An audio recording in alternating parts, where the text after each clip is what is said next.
kera nari umwana akunda gushwana akunda gutukana sinabesha vraiment nashwana sana kandi ariko maze kubatizwa nkiga ukuri kwijambo ry'Imana uko bimeze ivyamwa vyamuhemuyera ku muntu adashwana kadatukana ko yuba abaruta n'abamukuriye ivyo vyose byaratumye nkura mu mutwe nkabona yuko ivyo mba ndiko ndakora bitaba biryoshe bikanezereza abantu ataba ari example nziza nk'abatoyi banje muri societe ntaba mfise urukundo genre abantu bataba bankunze rero ifare yuko mpinduka rero difference ihari y'ubu na kera ubu unye nubwo no washaka nko gutuka umuntu ati wa kirofawe canke urimbwa canke sinzi ibintu nk'ivyo onye ndi yagira ati eske umuntu agoye cyane sinabura mukuru wanje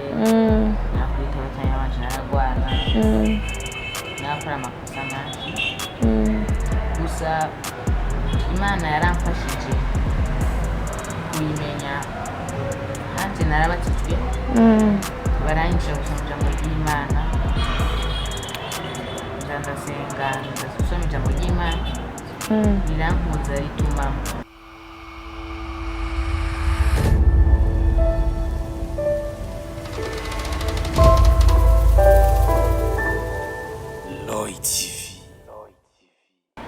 Shalom shalom bakunzi ba Loy TV ndabakunda cyane ku mazina je nitwa Ndayisenga Françoise ndabakunda cyane aho muherereye ndibazana amahoro menshi cyane mugumbwe neza uno musi turafite ikiganiro cyacu cy'ubwiza ubuhise twarakoze ikiganiro kivuga yuko mbese ukuvuka ubwa kabiri kuvuka ubwa kabiri bimeze gute twaravuganye ko imirongo itandukanye uno musi turafite teme yacu y'ubwiza ivuga ati ubuzima bw'umwana w'Imana kuko wamaze kumwakira acasigara kuba umwana w'Imana ubuzima rero bw'umwana w'Imana ukuntu butegerezwa kuba nkabasenga muri Eglise Ebenezer Holy Church mu Kinama turafise abatumire bacu b'ubwiza ngaha baraza kwipresenta hariho byinshi batekeye muri bo kandi zera yuko muhemuyera muri bo n'icyambere idasanzwe baraza kuvuga bavugishwe na muhemuyera ni waza kubavugishamwo kubera sibo bahari ni Kristo ari muri bo kandi muhemuyera arabashoboza kaze mwashobora kuramutsa abakunzi ba Loy TV. Yes ashimwe amazina yanje ni Ayisubije Delia sengera muri Faith Miracle Center FMC umunyeshuri w'ishuri ry'abana y'iryo shengero ndashimiye Loy TV kubona yashoboye kutwakira uno munsi kandi dusangire amajambo y'Imana ndabakunda cyane mwarahezagiye cyane mwashobora kuramutsa abakunzi ba Loy TV. murakoze cyane amazina yanjye ni Ayisubije Delia akabasengera kuri Faith Miracle Center FMC Chamake turashimira Loy TV kuba twakiriye murakoze mwarahezagiye cyane bakunzi ba Loy TV tugiye gutangurana ikiganiro cyacu cy'ubwiza muraza kumvamo byinshi cyane hama hagire icyo muza kuvuga turakeneye ku matere zanyu turakeneye jeme zanyu kugira ngo umurimo w'Imana hamwe na partage kugira ngo umurimo w'Imana utere waguka mu burere bwose tugiye gutangura ngaha kwa mushiki wacu kugira ngo mwene wacu ngaha atubwire ni gute umuntu umwana w'Imana he mukangu nazajaganya umwana w'Imana ubuzima bw'umwana mwoshobora kutubwira mwashobora kutubwira ubuzima bw'umwana w'Imana ukuntu butegerezwa kuba. Yego imbere ya vyose reka dushimire Imana kubona ariyo yadushoboje kuba turi ngaha dusenge. Yego Mana ndagushima urabere amashimo n'icyubahiro urabere guhimbazwa no gutazigwa nawuhanye nawe papa reka amashimo aba yawe reka icyubahiro kuri cyawe reka mwami ubane natwe reka presence y'umwami iganze muri twe urahambaye mwami urashoboye ntawuhanye nawe ni mu izina rya Yesu Kristo utugirire neza uzobukoze izangiye sinze nizeye amen. Amen. So nkuko nabwiye amazina yanjye ni Ayisubije Delia tugira dusangire theme yitwa tusigaye dusangire ijambo ry'Imana ni kuri theme ubuzima bw'umwana w'Imana. Icyambere na mbere kugira ngo tubanze kumenya ubuzima bw'umwana w'Imana tutegerezwa kumenya umwana w'Imana ninde, akora iki, arangwa n'iki. Mu bisanzwe muri ino si turimo hari ubwoko bw'abantu babiri, hariho umwana w'Imana n'umuntu w'Imana. Ego. Turavye umuntu w'Imana ni wa muntu Imana yaremye iramushira mu isi, atampemu imuhaye ngo amurongore ari we yirongora. Ni wa muntu ataba afise Kristo muri we, ni wa muntu ataba yishimiye ku cari. Dufatiye kuri example y'abana, turabe abana, hari abana usanga umuntu w'Imana ari umwana usanga ari babana biba, babesha, bashwana, bateranya, batubaba bakuriye. Ni wa mwana atabanezerewe icyari, yicuza muri we avuga ati ejo nzobesha gute, uwo mwana ejo nzobona n'uyu. Urumva ni wa mwana adakora ibimuryohera, yama ari mu buzima bw'amaduti. Turabe iki jambo ry'Imana ritubarira ku muntu w'Imana, ku muntu w'Imana. Yego. Dusome igitabo cy'Itanguriro igice cya 2 ku murongo w'indwi. Havuga ngo uhoraho Imana abumba umuntu mu mukungugu wo hasi, amuhumekera mu mazuru impemu y'ubugingo, umuntu acaba ufise ubugingo. Amen. Amen. Turavye rero hano ijambo ry'Imana rero dusigura neza yuko Imana ariyo yaremye umuntu. Ego. Bisigura yuko twese abantu turi mu isi twaremwe n'Imana, kandi turi abantu bayo, haba abagororotsi canke abanyabyaha, twese turi abantu bayo. Itandukaniro riri ku umuntu w'Imana no ku mwana w'Imana. Mbega umuntu w'Imana ashobora guhinduka umwana w'Imana gute? Ashobora guhindurwa n'amaraso gute? Ashobora kuja kuri etape yo kuba umwana w'Imana biciye hehe? Reka dusome turabe iki jambo ry'Imana ritubwira mu gitabo cy'ubutumwa bwiza uko bwanditswe na Yohana igice cya mbere duhereye ku murongo w'9. Ku murongo w'9 Yohana igice cya mbere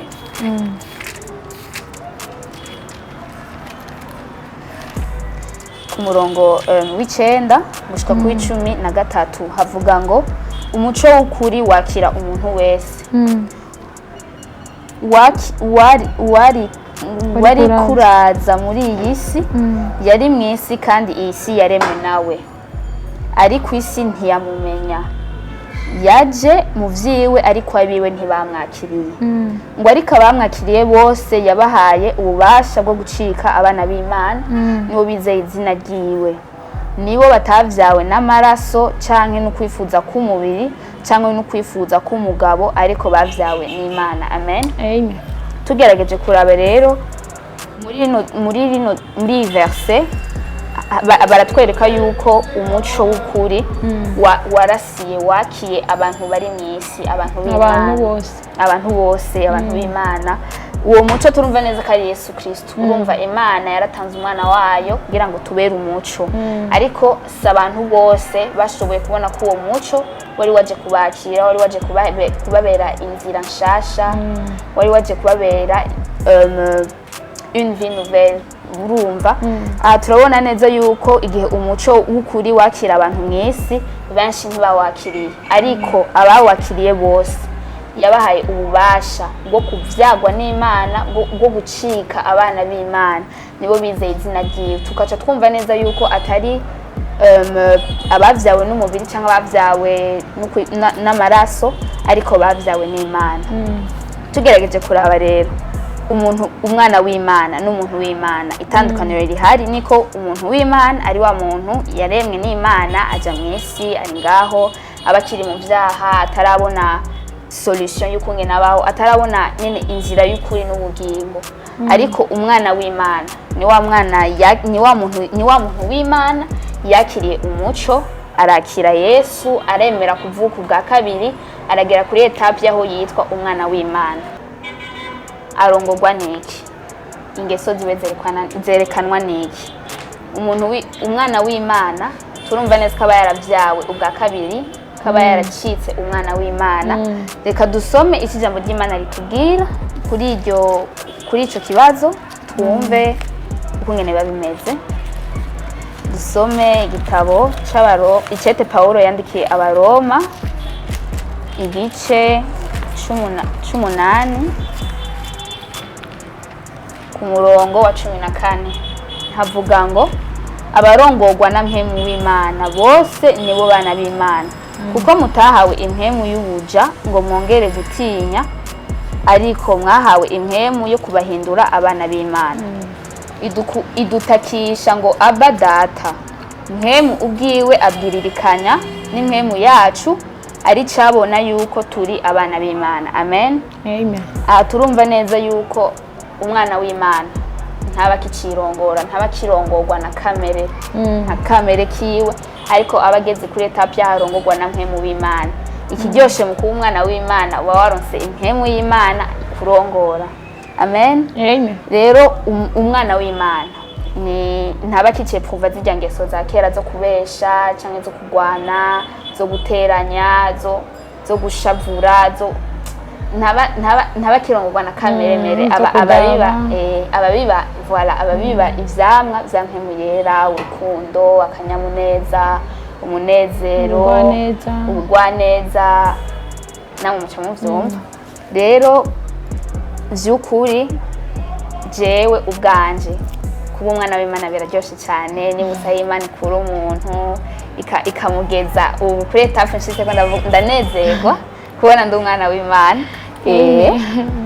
Rero dushishikare tugerageze dushiremo inguvu gushaka kuba umwana w'Imana ntitube tukiri abantu ba kera bakiganzwa na kamere kiwe bagikora ivya batakinezererwa ico bari ariko tube abana b'Imana vy'ukuri mu mpemu no mukuri. Niko jeno bahanura. Mwakoze cyane. Mwarahezagiwe cyane bakunzi ba Roy TV. Murabona abatumire bacu b'ubwiza n'abana beza cyane bazi ijambo batekeye ukuri muri bo kuko ijambo ry'Imana n'ukuri nkuko ijambo rivuga Yohana 17:17 ubeze mukuri kuko ukuri ni ijambo ry'Imana. Rero batekeye ukuri muri bo baritahura barazi ico bari nico bakiriye muri bo barizera ko ari abana b'Imana koko kuko bataganzwa na kamere ariko baganzwa n'ubuntu bw'Imana buri ku buzima bwabo. Hama nashaka mbaze umubrada wacu ngaha kugira ngo agire icyo avuze ubuzima bw'umwana w'Imana kuba waragize umwana w'Imana. Murakoze cyane. Mushiki wacu yadusigaye neza itandukanizo y'umuntu w'Imana n'umwana w'Imana. Yatubwiye ingene umwana w'Imana ari umuntu w'Imana ari wa muntu Imana are atabona Imana buri aratwigisha neza n'ingene abana b'Imana ari babantu baremwe n'Imana baravyagwa n'Imana. Kristo aratwigisha neza ingene umwana w'Imana ari wa muntu arangwa n'ivyamwa yera urukundo amahoro umugwaneza Zero.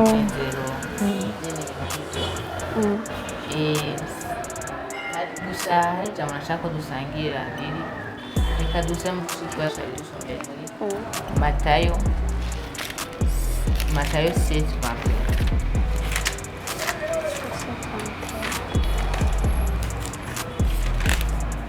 Matthieu 7:21. 7:21. 7:21. Ah, Matthieu. Matayo.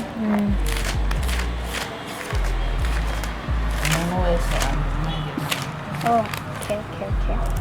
Matthieu 7:21 havuga ngo umuntu wese amvumereza ati mwami mwami siwe azokwinjira mu bwami bwo mwijuru atari ukora ibyo data wo mwijuru agomba. Amen. Amen. Aradusomere neza ingene abama bizokuba kuvuga mwami siwe azoshika mu ijuru gusa ari abakora iby'ubugombe bw'Imana bashaka. mwatubwiye abamwakiriye bose yabahaye ububasha bwo gucika abana b'Imana niyo batavyawe n'umubiri cyangwa ukwifuza cyangwa bya kamere ibyo byose mwadusiguriye none muri wewe birashika ugasanga hari utuntu nyene wakora kera umubwire difference y'ubu ngo wavuze hari abantu b'Imana hakaba n'abana b'Imana none wewe ntiwigeze kuba umuntu w'Imana kubera umuntu w'Imana watubwiye yuko hari ibintu abana b'Imana abantu b'Imana abana bakira abantu b'Imana ariko bataraba abana b'Imana koko wewe igihe utaraba umwana w'Imana neza kugira ngo uyoborwe na mpwemu yera nta bintu kera wakora murashobora kubwira abakunzi ba Roy TV ngaho ko baradukurikirana par exemple kera nari umwana akunda gushwana akunda gutukana sinabesha vraiment nashwana sana kandi ariko maze kubatizwa nkiga ukuri kw'ijambo ry'Imana uko bimeze ivyamwa vya mpwemu yera ko umuntu adashwana kadatukana ko yuba abaruta n'abamukuriye ivyo vyose byaratumye nkura mu mutwe nkabona yuko ivyo mba ndiko ndakora bitaba biryoshe bikanezereza abantu ataba ari exemple nziza nk'abatoyi banje muri societe ntaba mfise urukundo genre abantu bataba bankunze rero ifare yuko mpinduka rero difference ihari y'ubu na kera ubu unye nubwo no washaka nko gutuka umuntu ati wakirofawe canke urimbwa canke sinzi ibintu nk'ivyo onye ndiyumvira ati eske ivyo ngira nkore biza kuba ari vyiza biza kuboneka gute mu bantu no mwijuru ati ubu ni wa mwana w'Imana rero difference y'ubu niko ndafise mpemu impano ikambwira ati no ntukore iki kora iki cyangwa uvuga ibi vuga bikenewe mu mwanya ukenewe mwarahezagiwe cyane hama turashaka kubaza ngaho mu brother wacu kugira ngo nawe nyene atubwire akira umuntu w'Imana ataraba umwana w'Imana kugira ngo tumenye ngaho ari bakora dukurikirana kuzi wa Roy TV tumenye difference y'ukuntu karibu umuntu w'Imana nari umuntu agoye cyane sinumvira mukuru wanje nakwitaba cyane abanje naragwana nakora amakosa menshi gusa Imana yaramfashije kuyimenya hanze narabatijwe baranyisha gusoma ijambo ry'Imana ndasenga ndasoma ijambo ry'Imana birampuza rituma mpemu yara muri jewe mpemu y'umuntu w'Imana yabongira ko iki mpemu y'Imana iramfasha kumenya iki n'ibibi ibisi byiza ibintu nk'ivyo sawa mwarahezagiwe cyane bakunzi ba Roy TV bivaye n'amajambo nyene twumvise y'ubwiza atekeye muri aba bana bacu ni byose twemerewe niko ijambo ry'Imana rivuga ni byose twemerewe ariko si byose bitugirira ikimazi ndemerewe kuvuga ko no kubita mugenzi wanje ariko nta kimazi birimo none ndamukubise cyangwa ndamutuse nta kimazi nta n'inyungu birimo nta n'ikintu na kimwe no kunguka ahubwo ni jewe jenye mba ndiko ndiyurutsa mu mavuta ya mpwemu yera bituma nja kure na mpwemu yera rero mwarahezagiwe cyane mwiteguye neza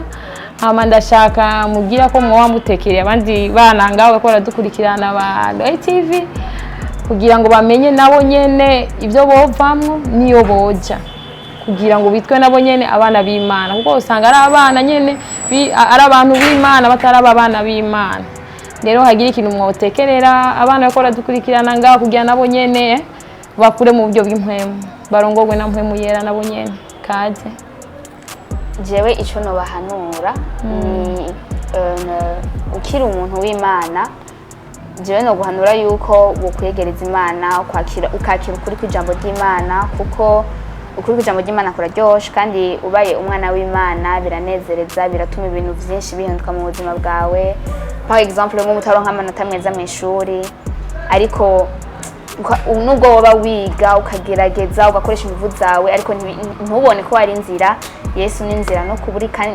n'ubugingo. Rero umwakiriye urahabwa ububasha bwo gucika umwana w'Imana. Wobona yuko hariyo byinshi byohinduka mu buzima bwawe muhiri wanyu. Nivyo no muhanura umwana akiri umuntu w'Imana. Arahezagiwe cyane. Hama brother wacu murashobora namubwira ikintu mwoba mutekereye abana ko baradukurikirana hano kugira ngo nabo nyene bave muri ivyo bintu nyene bakirimwo bitameze neza byo kugaba babe abana b'Imana koko bashitse barongogwe na mpamvu yera kaze. Iyo umuntu w'Imana urageragezwa neza. Gusa iyo usomye Bibiliya ugasenga ukaba umwana w'Imana ubaye umuntu wo kunesha isi. Nico gituma ukiri umuntu w'Imana ubuzima ntibworoshe. Gusa usenze Imana izokwereka ituza guca inzira iteza kuja. Iyo umwana w'Imana si umuntu yoroshe asanga agoye, gusa ushoboye ukaronka ubasha bwo gucika umwana w'Imana ukayironka